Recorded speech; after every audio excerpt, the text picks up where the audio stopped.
तो राम जी राम पुरुष राम। पुरुषोत्तम योग पांचवा अध्याय, पांचवा श्लोक करके आगे को बढ़ते हैं। कृष्णाय वासुदेवाय हरे परमात्मने प्रणतकलेशनाशाय गोविंदाय नमो नमः। ओम श्री गणेशाय नमः, श्री सीताराम नमः, श्री राधे श्याम नमः, उमापति महादेव की जय, श्री गुरुवे नमः, श्री हनुमते विराजिए, सब संतन की जय, सब भक्तन की जय।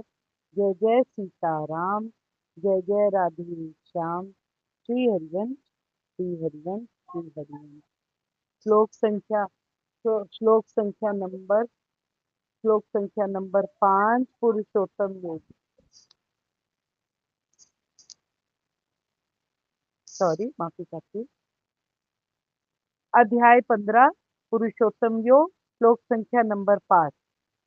जो झूठी प्रतिष्ठा, मोह तथा कुसंगति से मुक्त है, जो शाश्वत तत्व को समझते हैं, जिन्होंने भौतिक काम को नष्ट कर दिया है, जो सुख तथा दुख के द्वंद से मुक्त हैं और जो मोह रहित होकर परम पुरुष के शरणागत होना जानते हैं, वे उस शाश्वत राज्य को प्राप्त होते हैं। भगवान जी इनको अपना लेते हैं।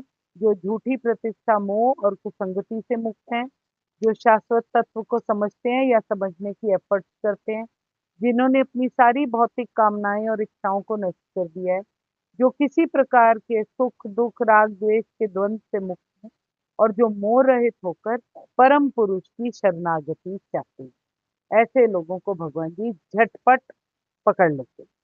श्लोक संख्या नंबर 30, अध्याय 7। आज हमारा अध्याय 7 यहाँ आज विश्राम हो जाएगा, फिर हम कल से अध्याय 8 करेंगे।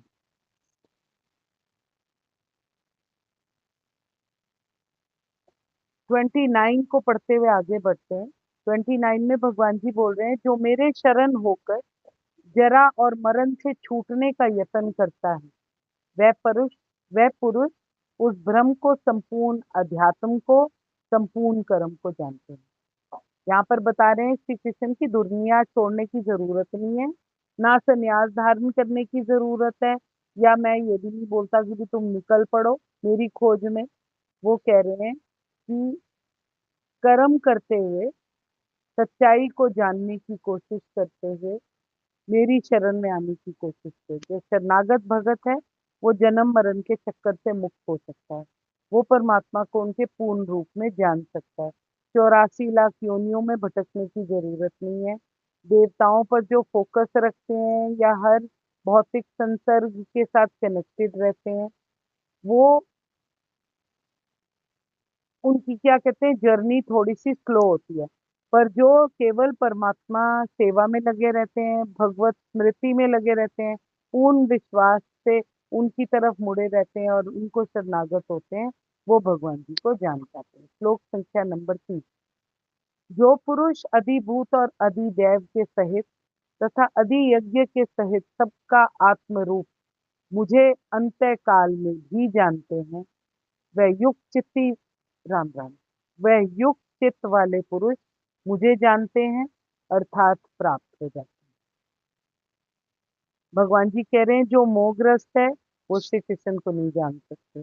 जिसमें इच्छा द्वेष है और उसका हृदय इधर उधर की बातों से भरा हुआ है, पहले ही उसमें बहुत कुछ भरा हुआ है, तो वो भगवान श्री कृष्ण को जगह कैसे देंगे, स्थान कैसे देंगे।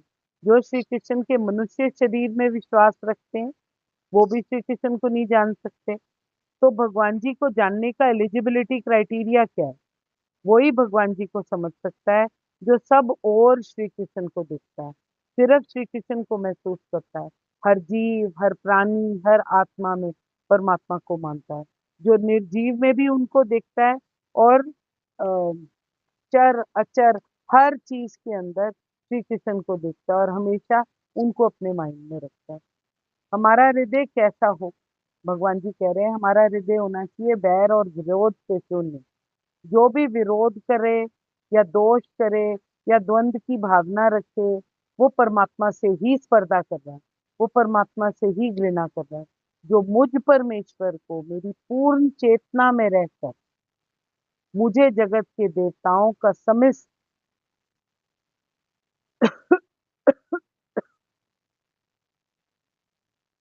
समस्त विधियों का नियामक जानता है, वो अपनी मृत्यु के समय भी मुझ भगवान को जानकर समझ सकता है। वो बोल रहे हैं कि पराशक्ति हो, अधिभूत हो, अधिदैव हो,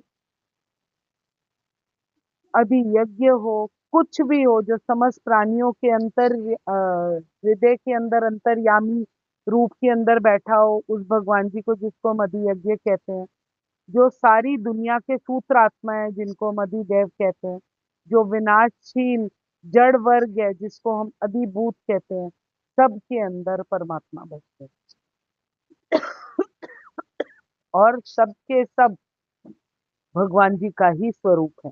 भगवान जी कहते हैं मुझसे भिन्न दूसरा कोई भी परम कारण नहीं है, चाहे वो सात्विक हो, चाहे राजस हो, चाहे तामस भाव हो, सब कुछ मुझसे ही होता है। सब कुछ वासुदेव ही है, सब कुछ मैं ही हूँ। अच्छा बुरा, इधर उधर ऊपर नीचे जो कुछ भी हमको दिखाई देता है, जैसी भी दुनिया हम महसूस कर सकते हैं, सब कुछ परमात्मा कहते हैं वो मैं हूँ। समग्र चीजों को जान लेना अर्थात परमाणु, भाप, बादल, धूप, जल, बर्फ सब जल स्वरूप हैं। वैसे ही ब्रह्म, अध्यात्म, कर्म, अधिभूत, अधिदैव और अधियज्ञ सब कुछ वासुदेव ही है। ये भगवान जी खुद अपने मुंह से कह रहे हैं, वासुदेव सर्वमति। जो कुछ हम अपने माइंड से भगवान जी को समझ सकते हैं, पराशक्ति हो, जैसे जो परा प्रकृति है वो जीव है, जो अपरा है वो बाकी प्रकृति है, क्षेत्र जो है वो शरीर है, क्षेत्रज्ञ है जो आत्मा है। परमात्मा के अतिरिक्त और कुछ भी नहीं है। यही अनन्यता हमारे को समझनी है, हमारे प्रभु के सिवाय और कुछ भी नहीं है। मैं केवल उनका सेवक मात्र हूँ। इसीलिए चींटी से लेकर जुगल सरकार, चींटी सोलह जुगल तक, सब सो हित निष्काम, कोई अनन्य भाव चित्त में ना आए। इसके लिए हमें अपने विवेक को जगाने की जरूरत है और अपने आप को ऊपर उठाने की जरूरत है। सब तालों की चाबी अगर हमको चाहिए, वो केवल परमात्मा है। ये मनुष्य जीवन निद्रा में डूबा रहने के लिए नहीं है, भगवान जी का संसर्ग पाने के लिए। जो श्री कृष्ण को मनुष्य शरीर रूप समझकर विश्वास करता है, वो उनकी रियलिटी को कभी नहीं समझ सकता। तो कौन उनकी रियलिटी को समझ सकता है? जो हर चीज में श्री कृष्ण को देखता है, उन्हीं को महसूस करता है, उन्हीं को एक्सपीरियंस करता है, जो श्री कृष्ण को हर रूप में जान लेता है। ऐसे व्यक्ति निर्जीव में भी भगवान जी को ही देखते हैं। उन्हें मालूम है कि भगवान जी जो है वो ओमनी प्रेजेंट है, हर जगह है, पहले भी थे और सदा रहेंगे। पर जो मोहग्रस्त है, इच्छा द्वेष से सरोवर है, जहाँ मोह है वहां द्वंद्व है, और जहाँ द्वंद्व है वहां श्री कृष्ण नहीं हो सकते। भगवान जी का संसर्ग पाने के लिए जो पूर्णता हमको चाहिए परमात्मा प्रेम की ओर अग्रसर करने के लिए, वो इस चैप्टर में हमको बताई है। संघ का यहाँ पर बहुत बड़ा वर्णन किया गया। आध्यात्मिक सानिध्य से, सत्संग के संसर्ग से जीव श्री कृष्ण को मानने लगता है और वो समझ जाता है कि जो जीव है वो ईश्वर को भौतिक कार्यों में फंसा कर भूल बैठा है। वो सांसारिक कार्यों में इतना उलझा रहता है कि वो समझ ही नहीं पा रहा कि वो तीन गुणों के पिंजरे में, इस शरीर में जकड़ा गया है।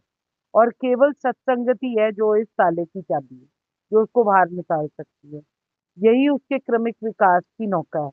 वह प्रकृति के नियमों की वजह से बद्ध है, पर अपनी गलतियों से उसे जब ये सब कुछ समझ आ जाता है कि ये मनुष्य जीवन जो है वो उसका असली घर है ही नहीं, उसके असली घर की वापसी का रास्ता केवल ये शरीर है। उसके वापसी जो उसको जाना है वापस भगवान जी के पास, ये मनुष्य शरीर उसको वापस ले जा सकता है। तो वो मौके का फायदा उठा सकता है और सदुपयोग कर कर परमात्मा की अहेतुकी की कृपा प्राप्त कर सकता है। इस चैप्टर में दुख में पड़ा हुआ मनुष्य, जिज्ञासु जीव, अभावग्रस्त व्यक्ति, ब्रह्म ज्ञान, परमात्मा का ज्ञान, जन्म, मृत्यु, रोग से कैसे मुक्ति हम पा सकते हैं, परमेश्वर की पूजा, देवताओं की पूजा, जब तब सब कुछ डिस्कस किया गया है। जो रियलिटी है वो है परमात्मा प्रेम में रत होना। उनके सिवाय किसी भी और कार्य को नहीं करना और अपने को नित्य दास समझकर परमात्मा की सेवा में हर समय लगकर दिव्य अनुभूतियों को महसूस करना। ये हमारी दिव्य अनुभूतियों का रास्ता खोल देता है। जरा मृत्यु मुक्ति परमात्मा का विधान है। भगवान ही एकमात्र सत्य है और उनका चिंतन करना ही हमारे लिए सही रहा है। तभी हम अपनी स्वाभाविक स्थिति को प्राप्त कर सकते हैं। इस स्टेज पर हमें वाणी, एक्शन से केवल परमात्मा का गुण गाना, लीला श्रवण करना अच्छा लग सकता है। धीरे-धीरे ऐसे होने लग जाता है कि हमको इसी में इंटरेस्ट होने लग जाता है। हम दृढ़ विश्वास रखने लग जाते हैं कि इस राह पर चलकर हम परम पद को प्राप्त कर सकेंगे और ये कौन बोलता है? भगवान जी खुद बोलते हैं कि अगर तुम ऐसा करोगे तो तुम मुझे प्राप्त कर सकते हो। हमारे सारे उद्देश्य पूरे हो सकते हैं। दृढ़वत श्रद्धा की हमें ज़रूरत है।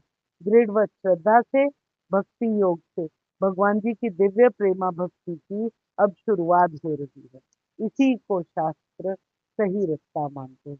जय जय सीताराम, जय जय राधे श्याम, कृष्णाय वासुदेवाय, हरे परमात्मने, प्रणतकलेश नाशाय, गोविंदाय नमो नमः।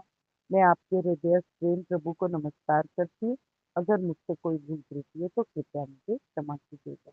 जय जय सीताराम, जय जय राधे श्याम। श्री हरिवंश, श्री हरिवंश, श्री हरि।